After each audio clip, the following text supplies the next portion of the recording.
Hi, this is Ken Kaplan from the New England Motorcycle Museum, and today I've got this absolutely awesome 1973 CB500K2 Honda Cafe bike. I guess I can start by saying that the only thing that's stock on this bike is the frame, and that's about it. This bike is highly modified, one end to the other. It's got a lot of high-end features on it. Starting with the fairing and the body kit, this is a either a Dunstall or a Rickman inspired or manufactured. I'm not really sure who made it, whether it's a replica of one of theirs or if it was made by Dunstall or Rickman body kit. And it's the whole thing. It's got a complete front fairing, fiberglass tank, so there's no issues with rust inside the tank. It is perfect. The tailpiece, the upholstery on the tailpiece is excellent, and then the side panels, side covers are all part of a kit. It's a full body kit. Now, this is an original 70s body kit. This is not a replica. It comes with the tail lamps and the license plate bracket and a license plate light, and it has turn signals on the rear also and turn signals on the front. This bike is a 500cc4. However, I'm 95% sure this body kit will fit on most any CB from that era, including the 750. So fantastic bike to restore, paint it any color you want, or keep with the theme that it has. The upholstery on the seat is perfect. There's no rips on it. It's comfortable, and it's just one hot looking bike. This was set up for high speed. It is set up for high speed highway racing with this giant tank. I think it's like a 6 or 7 gallon tank. You could pretty much ride to Florida on a couple tanks of gas in this bad boy. It's got the radar detector up under the thing, radar remote, and it has another box up here for putting a scanner. This is set up for, dare I say, for running the cops on high-speed chases. 1,352 miles on the custom odometer and tachometer.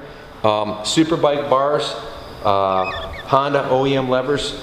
The body kit's just beautiful on it. It also includes a set of rear sets that are really well done. Again, I don't know who these are, whether they're Rickman or Dunstall or somebody else, but these are well done set of rear sets right here on the shifter side and also on the brake side. Take a look at this. It includes the master cylinder mount and the rear sets. The exhaust looks like a Kirker 4-in-1. Check out the bend on the exhaust up here. It's got a really cool, almost like a Siamese intertwined looking header pipe. It's either this could, again, I don't know, but it could be a Dunstall or a Kirker. But the pipes and chrome's in good shape on the front.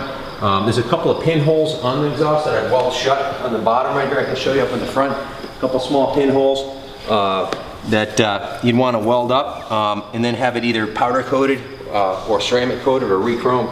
Look at the baffle on it. This thing must have sounded nasty with this pipe on it. It's got a full baffle, but it's you can see that's going to be a throaty sound. Custom brake system.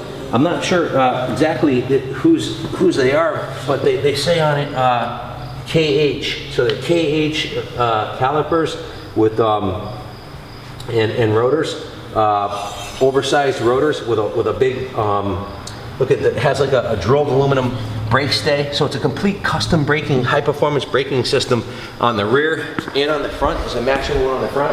Like I said, everything on this bike is tricked. I'm not sure what these mags are off of, but they're a custom set of mags. I don't know if they're Lester's or they're OEM. Again, we bought this from an 80-year-old guy who owns a motorcycle museum, and this is just one of the bikes he had in his inventory. So, you know, the ignition key is where it's supposed to be, right under here. You can see that, and it's got dual horns on it, so you can honk as you're running the cops.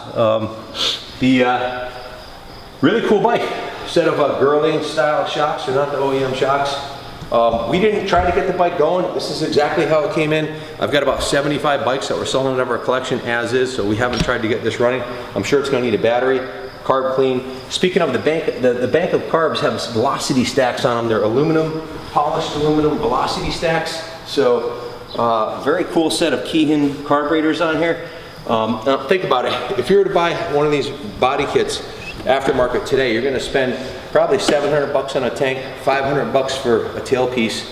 That's 12. Then you got a fairing that's going to be about 600. You got almost $2,000 worth of body kit here. You've got the custom exhaust. You've got the full custom brake system, and then you've got the fact that it's a 73 CB500K2, which in its own it has a great value. The center stand, kickstand. The bike has tons of curb appeal, and it just reeks of that 70s cafe, and that's what's hot today. People are building cafe bikes. The manufacturers and a lot of bike builders, this is what's hot. So, you know, we consider you know, if it was my bike, I would paint it a fire engine red and powder coat the rims black, build the engine, and excuse me, you'd have yourself one kick-ass retro cafe bike. So like I said, it's being sold as is. High Better gets it. There's a low reserve on it. You know, all proceeds from the sale of the bike are going to the New England Motorcycle Museum. Not sure what else I can tell you about it. It's just a super trick custom cafe bike. It's got a mural on the side of the bike, actually going around the corner. A lot of the parts are anodized on it, which obviously if you're going to take it apart and redo it, your colors, that would be no big deal. But the engine, see the engine cases are mint. There's no cracks on the cylinder heads or anything. Just a really cool bike. If you have any questions about it, give me a call, 860-454-7024. And I'm going to roll this baby back into the museum, put it on display. Good luck bidding, and God bless.